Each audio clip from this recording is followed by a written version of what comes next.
நண்பர்களே வணக்கம். இன்றைய என் பக்தி சிந்தனா சேனலில் 17வது காணொளியாக கலியுக தெய்வமாய் வைகுண்ட பதியாய் அருள் புரியும் திருமலையில் எழுந்தருளியுள்ள ஸ்ரீமன் நாராயணன் ஸ்ரீமன் வெங்கடரமணனை பற்றி சிறிது சிந்தனை செய்யலாம் என்றிருக்கிறேன். ஸ்ரீமன் நாராயணர் பகவத்கீதை 4வது சாப்டர் 6வது ஸ்லோகத்தில் இவ்வாறு கூறுகிறார். அஜோஸ்பி சன்னவ்யயாத்மா பூதானாம் ஈஸ்வரோஸ்பி சன் பிரகிருதிம் ஸ்வாமதிஷ்டாய சம்பவாம்யாத்ம மாயையா. நான் பிறப்பற்றவன், மாறுபாடு இல்லாதவன், அழிவற்றவன், அனைத்துக்கும் நானே ஈசன். ஆனாலும் கூட என்னுடைய மாயையினால் இயற்கையை அடக்கி ஆண்டு நானும் அவ்வப்போது அவதாரம் செய்கிறேன். மற்றும் சாப்டர் 18 65வது ஸ்லோகத்தில் இவ்வாறு கூறுகிறார். மன்மனாபவ மத்பக்தோ மத்யாகி மாம் நமஸ்குரு மாமே வைஷ்யசி சத்யம் தே பிரதிஜானே பிரியோசிமே. மனத்தை என்னிடம் வை, என்னிடமே பக்தி வை, என்னையே வழிபடு, என்னையே வணங்கு. இதன்படி நீ செய்தாயேயானால் நீ என்னையே அடைவாய். இது உண்மை.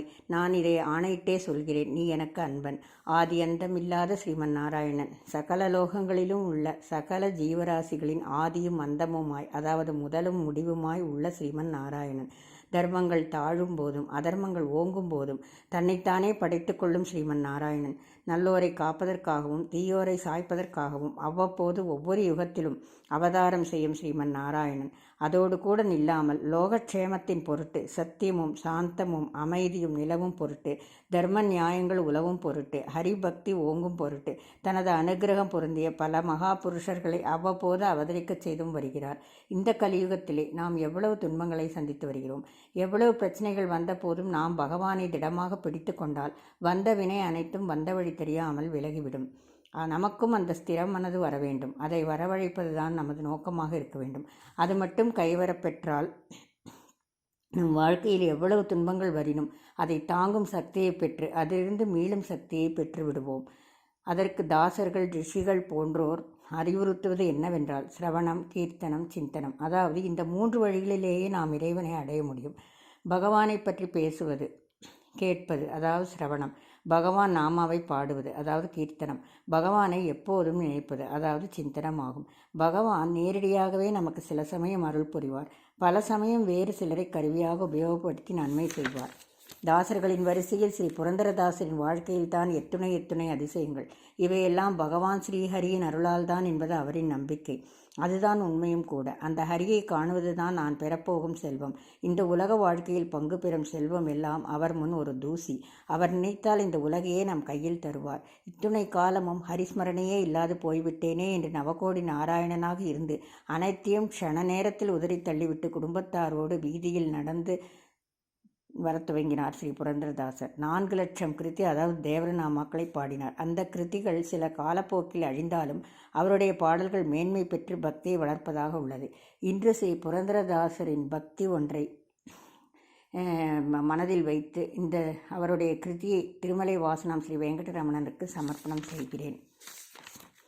வெங்கடரமணனி பாரோ சேஷாச்சலவாசனி பாரோ, வெங்கடரமணனி பாரோ சேஷாச்சலவாசனி பாரோ, பங்கஜநாபா பரம பவித்ர சங்கரமித்ர நிபாரோ, வெங்கடரமணனி பாரோ ಶೇಷಾಚಲವಾಸನೆ ಬಾರೋ. ಮುದ್ದು ಮುಖದ ಮಗುವೆ ನಿನಗೆ ಮುದ್ದು ಕೊಡುವೆನೋ ಬಾರೋ, ಮುದ್ದು ಮುಖದ ಮಗುವೆ ನಿನಗೆ ಮುದ್ದು ಕೊಡುವನೋ ಬಾರೋ, ನಿರ್ದಯವೇಕೋ ನಿನ್ನೊಳಗೇನ ಹೊಂದಿದ್ದೇನೋ ಬಾರೋ, ನಿರ್ದಯವೇಕೋ ನಿನ್ನೊಳಗೇನ ಹೊಂದಿದ್ದೇನೋ ಬಾರೋ, ವೆಂಕಟರಮಣನೆ ಬಾರೋ ಶೇಷಾಚಲವಾಸನೆ ಬಾರೋ. ಮಂದರಗಿರಿಯ ನೆತ್ತಿ ಆನಂದ ಮೂರುತಿಯೇ ಬಾರೋ, ಮಂದರಗಿರಿಯ ನೆತ್ತಿದ ಆನಂದ ಮೂರುತಿಯೇ ಬಾರೋ, ನಂದನ ಕಂದ ಗೋವಿಂದ ಮುಕುಂದನ ಇಂದಿರೆಯ ರಸನೆ ಬಾರೋ, ನಂದನ ಕಂದ ಗೋವಿಂದ ಮುಕುಂದನ ಇಂದಿರೆಯ ರಸನೆ ಬಾರೋ, ವೆಂಕಟರಮಣನೆ ಬಾರೋ ಶೇಷಾಚಲವಾಸನೆ ಬಾರೋ ಕಾಮನಯ್ಯ ಕರುಣಾಲು ಶ್ಯಾಮಳವರ್ಣನೆ ಬಾರೋ ಕಾಮನಯ್ಯ ಕರುಣಾಲು ಶ್ಯಾಮಳವರ್ಣನೆ ಬಾರೋ ಕೋಮಳಾಂಗ ಶ್ರೀ ಪುರಂದರ ವಿಠಲನೆ ಸ್ವಾಮಿರಾಯನೇ ಬಾರೋ ಕೋಮಳಾಂಗ ಶ್ರೀ ಪುರಂದರ ವಿಠಲನೆ ಸ್ವಾಮಿರಾಯನೇ ಬಾರೋ ವೆಂಕಟರಮಣನೆ ಬಾರೋ ಶೇಷಾಚಲವಾಸನೆ ಬಾರೋ ಪಂಕಜನಾಪ ಪರಮ ಪವಿತ್ರ ಶಂಕರ ಮಿತ್ರನೆ ಬಾರೋ ವೆಂಕಟರಮಣನೆ ಬಾರೋ ಶೇಷಾಚಲವಾಸನೆ ಬಾರೋ